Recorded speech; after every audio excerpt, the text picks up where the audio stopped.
Hello friends, my name is Kajal और आप सभी का स्वागत है मेरे चैनल पर। और आज के इस वीडियो में हम डिस्कस करने वाले हैं यूपीडीएलएड फर्स्ट सेमेस्टर सब्जेक्ट कंप्यूटर, जो कि आपका लास्ट यानी 8वां पेपर होता है। और आज के इस वीडियो में हम मॉडल पेपर डिस्कस करेंगे। जिस तरीके से आपके एग्जाम में पेपर आता है सेम वही पैटर्न रहता है, और आप इससे ये पता लगा सकते हो कि जो आपको टाइमिंग 1 घंटे की मिलती है, क्या आप इसको उतने ही टाइम में बहुत ही अच्छे से बिना किसी प्रेशर के साथ कर सकते हो या फिर नहीं। और बिल्कुल ऐसे ही पूछा जाएगा। और फ्रेंड्स, आपको टाइमिंग मिलती है 1 घंटे की, और आपका जो पेपर होता है वो 25 नंबर होता है, 25 नंबर का होता है, जिसमें से आपका 3 टाइप से क्वेश्चन पूछे जाते हैं। बहुविकल्पीय प्रश्न, ठीक है, उसके बाद अति लघुत्तरीय प्रश्न, उसके बाद से लघुत्तरीय प्रश्न, ठीक है। और जो बहुविकल्पीय प्रश्न होते हैं वो 5 होते हैं, और जो अति लघु होते हैं वो आपके आई थिंक 6 ही होते हैं, ठीक है। और जो आपका लघुत्तरीय होता है वो भी 6 होता है, ठीक है। तो ये आपका बहुत ही अच्छे से हम इसको डिस्कस करने वाले हैं। तो चलिए फ्रेंड्स, हम शुरू करते हैं। और सबसे पहले मैं बता दूं कि इस क्लास की जो टाइमिंग होती है वो इवनिंग में 5 बजे होती है, ठीक है। तो चलिए हम देख लेते हैं। वीडियो को लाइक कर दीजिए और अपने फ्रेंड्स मित्रों को शेयर कर दीजिए, ताकि वो भी इस चैनल के माध्यम से जुड़ के और अपनी जो प्रिपरेशन है बहुत ही अच्छे ढंग से कर सके। तो सबसे पहले देखिए, बहुविकल्पीय प्रश्न है। तो इसमें सबसे पहला आपका जो प्रश्न है, कंप्यूटर का दिमाग होता है memory, CPU, floppy, hard disk. देखिए फ्रेंड्स, आपका जो एग्जाम में जो पेपर पैटर्न रहता है बहुत ज्यादा हार्ड नहीं रहेगा, तो इसलिए आप सभी को डरने की जरूरत नहीं है। आप अपना जो प्रिपरेशन है वो नॉर्मली करते रहिए बिना किसी प्रेशर के साथ, ठीक है। तो कंप्यूटर का दिमाग होता है, तो फ्रेंड्स यहाँ पे जो आप सभी का करेक्ट आंसर हो जाएगा, ठीक है। आप चाहो तो आंसर भी कर सकते हो। यहाँ पे हो जाएगा सीपीयू। सीपीयू का जो फुल फॉर्म होता है वो होता है सेंट्रल प्रोसेसिंग यूनिट। और सीपीयू के जो भाग होते हैं, एक तो होता है सीयू और दूसरा होता है एलयू, ठीक है, और तीसरा होता है एमयू, ठीक है। सीयू का फुल फॉर्म जो होता है कंट्रोल यूनिट। जो कंट्रोल यूनिट होता है वो जितने भी हम कंप्यूटर को जो भी प्रोसेस करने को देते हैं, जो भी प्रोसेसिंग होता है वो उसको नियंत्रित करता है। एलयू अर्थमेटिक लॉजिक यूनिट, और मेमोरी यूनिट यानी जो भी प्रोसेसिंग करके जो भी हमें आउटपुट मिलता है उसका एमयू यानी हम मेमोरी यूनिट में रखते हैं, ठीक है। तो इतना क्लियर हो गया। अब देखिए सेकंड जो आपका प्रश्न है कि इनपुट उपकरण है स्पीकर, प्रिंटर, मॉनिटर, स्कैनर। तो इनपुट उपकरण है, क्या होगा फ्रेंड्स बताइए। बिल्कुल सही फ्रेंड। देखिए यहाँ पे जो करेक्ट आंसर हो जाएगा, इनपुट उपकरण है वो हो जाएगा स्कैनर। बल्कि यहाँ पे जो स्पीकर है, प्रिंटर है, मॉनिटर है, ये क्या है, तो ये आपके आउटपुट है, ठीक है। तो ये आप इसको बहुत ही अच्छे ढंग से याद कर लीजिएगा। अब देखिए अगला जो आपका नेक्स्ट जो प्रश्न है कि आउटपुट उपकरण है, तो आउटपुट उपकरण है option A keyboard, option B mouse, option C light pad, option D projector. तो आउटपुट उपकरण है, आपको क्या लग रहा है इसमें से कौन सा करेक्ट आंसर होगा।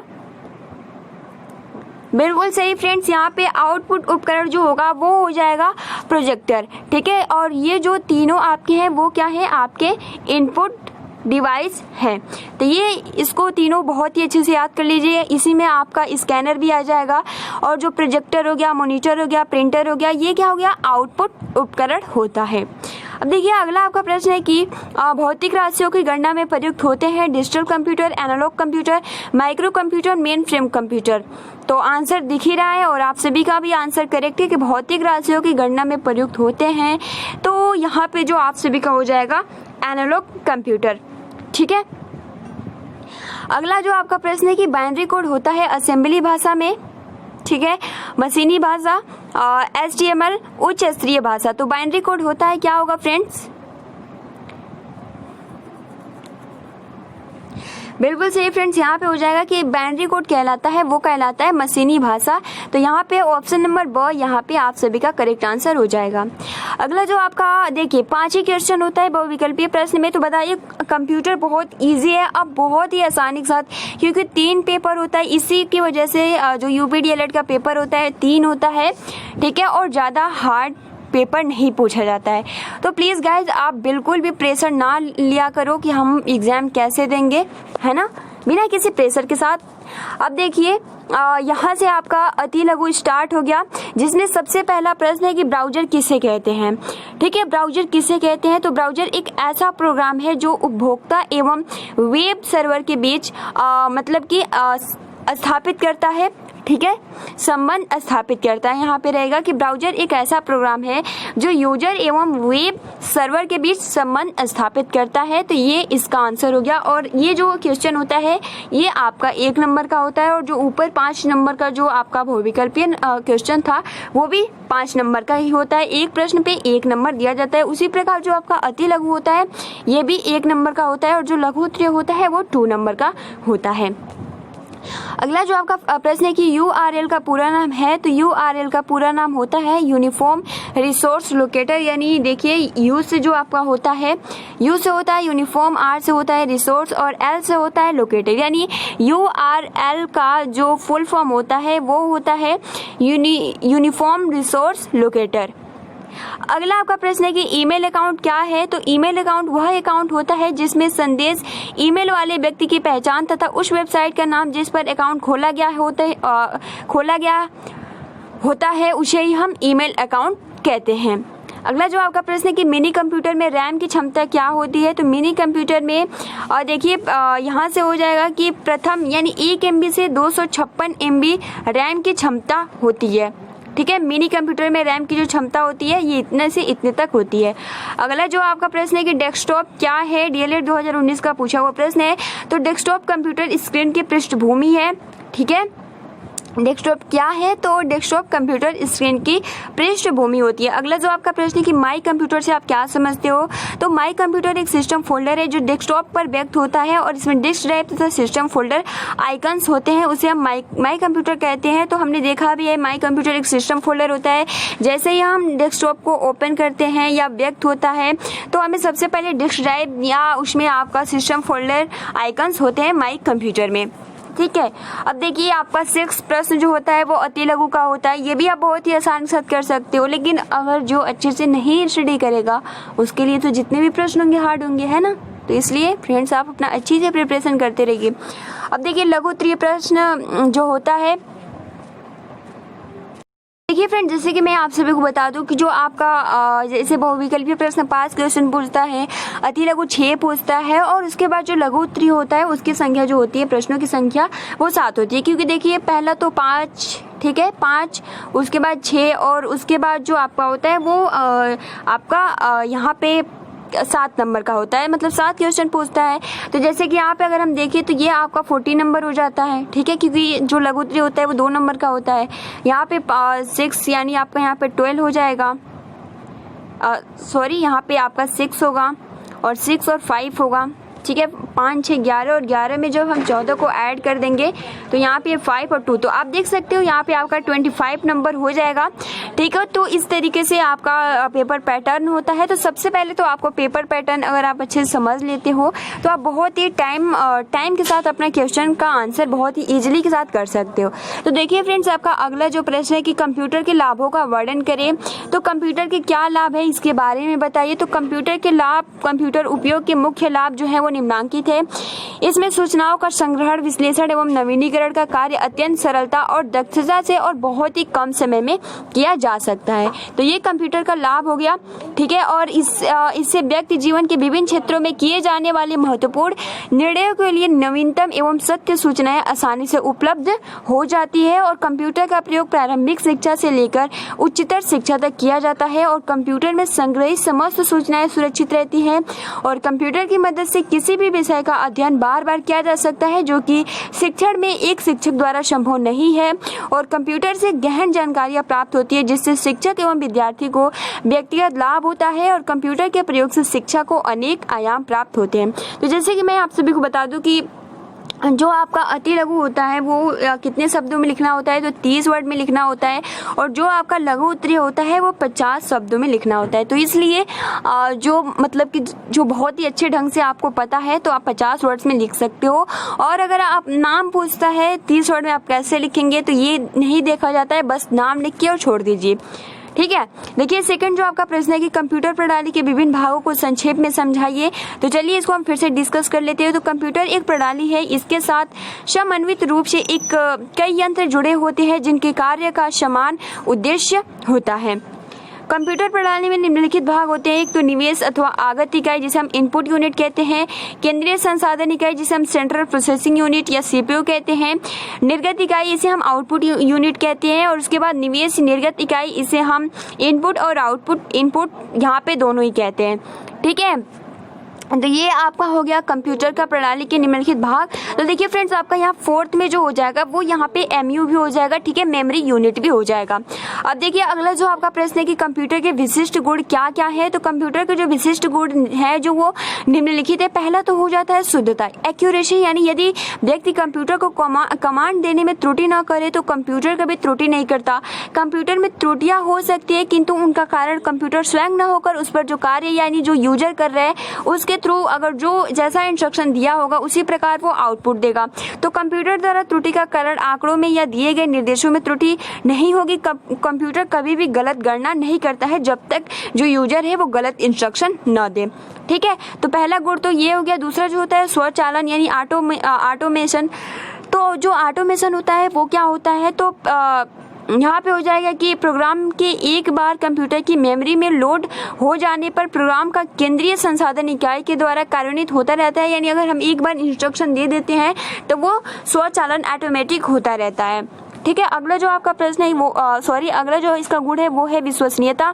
तो इसका हो जाता है रिलायबिलिटी, यानी यहाँ पे हो जाएगा कि कंप्यूटर द्वारा दिए गए कार्यों गणनाओं तथा दी गई सूचनाओं में शुद्धता अति उच्च होती है, इसलिए इनमें विश्वसनीयता भी अधिक होती है और हम बिना झिझक के कंप्यूटर द्वारा प्रदत्त सूचनाओं पर विश्वास कर लेते हैं। तो इसमें विश्वसनीयता भी होती है।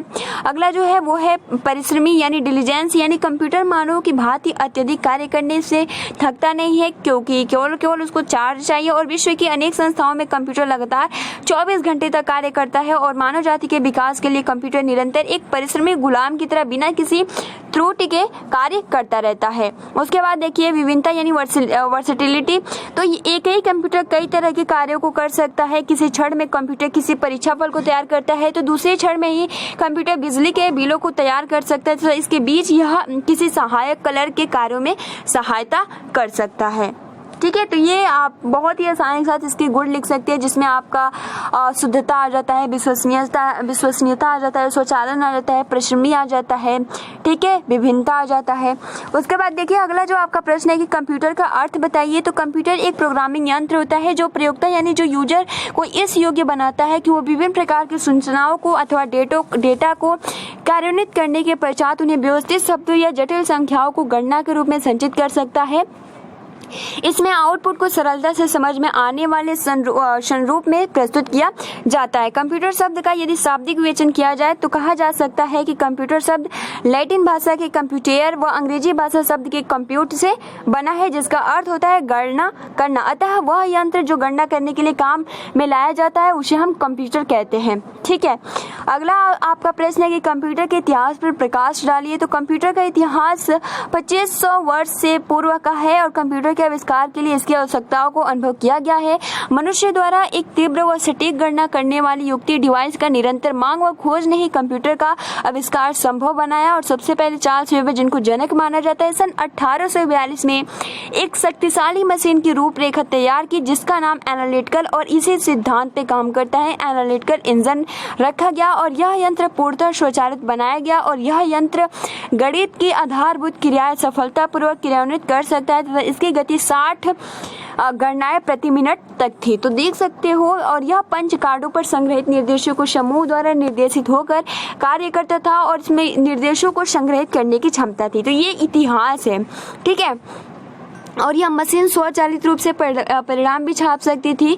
चार्ल्स वेबर इस मशीन की रूपरेखा के अनुरूप एक वास्तविक मशीन का निर्माण नहीं कर सके, किंतु उनकी यह मशीन एनालिटिकल इंजन ही आधुनिक कंप्यूटर का आधार बनी। इसी कारण चार्ल्स वेबर को कंप्यूटर का जनक, फादर ऑफ कंप्यूटर माना जाता है। ठीक है, अगला जो आपका प्रश्न है कंप्यूटर की पीढ़ियों का वर्णन कीजिए। तो ये बहुत ही महत्वपूर्ण प्रश्न है। कंप्यूटर की प्रमुखता 5 पीढ़ियां है, प्रथम पीढ़ी, द्वितीय पीढ़ी, तृतीय पीढ़ी, चतुर्थी पीढ़ी और पंचम पीढ़ी। जो प्रथम पीढ़ी होती है वो 1942 से 1955 तक होती है, ठीक है। और द्वितीय पीढ़ी जो होती है वो होती है 1955 से 1964, जो तृतीय पीढ़ी होती है 1964 से 1975, जो चतुर्थ पीढ़ी होती है 1975 से 1990 और जो पंचम पीढ़ी होती है 1990 से वर्तमान।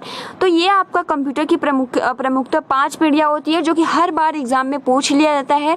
तो आप चाहो तो इसका स्क्रीनशॉट ले सकते हो या इसको बहुत ही अच्छे से याद कर सकते हो। और देखिए आज का लास्ट प्रश्न है कि कंप्यूटर की उपयोगिता एवं अनुप्रयोग बताइए। तो कंप्यूटर की उपयोगिता एवं अनुप्रयोग जीवन के क्षेत्र में किसी न किसी में कंप्यूटर का उपयोग एवं अनुप्रयोग निम्नलिखित है। पहला तो व्यापारिक क्षेत्र में, व्यापार एवं व्यवसाय के क्षेत्र में आजकल कंप्यूटर का उपयोग किया जा रहा है।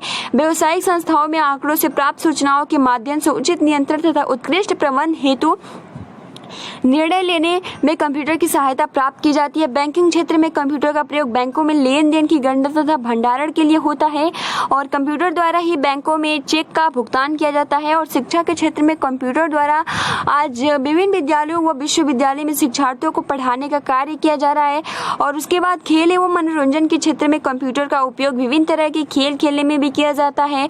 लूडो, शतरंज, tennis, cricket, car race, motorcycles race आदि प्रचलित खेल है। और पांचवा कि इंटरनेट व इंट्रानेट, यहाँ पे हो जाएगा इंटरनेट या इंटरनेट तथा इंटरनेट भी कंप्यूटर तकनीकी की देन है और इनके द्वारा भी विभिन्न व्यापारिक संस्थाएं देश विदेश में अपना व्यापार कर रही है और अपना उत्पाद बेच रही है वो इंटरनेट के द्वारा ही। देखिए फ्रेंड्स यहाँ पे ये गलत दिया है, ठीक है। यहाँ पे बस रहेगा कि देखिए इसको हम कट कर देते हैं और यहाँ पे रहेगा कि इंटरनेट भी, ठीक है, इंटरनेट भी कंप्यूटर तकनीकी की देन है और इनके द्वारा ही विभिन्न व्यापारिक संस्थाएं देश विदेश अपना व्यापार कर रही है और अपना उत्पाद बेच रही है। वो इंटरनेट के द्वारा ही धन का आदान प्रदान सुगमता से कर रही है। और लास्ट के शिक्षा प्रशासन के क्षेत्र में, शिक्षा प्रशासन के क्षेत्र में गलती से 2 बार टाइप हो गया, इसके लिए सॉरी, ठीक है।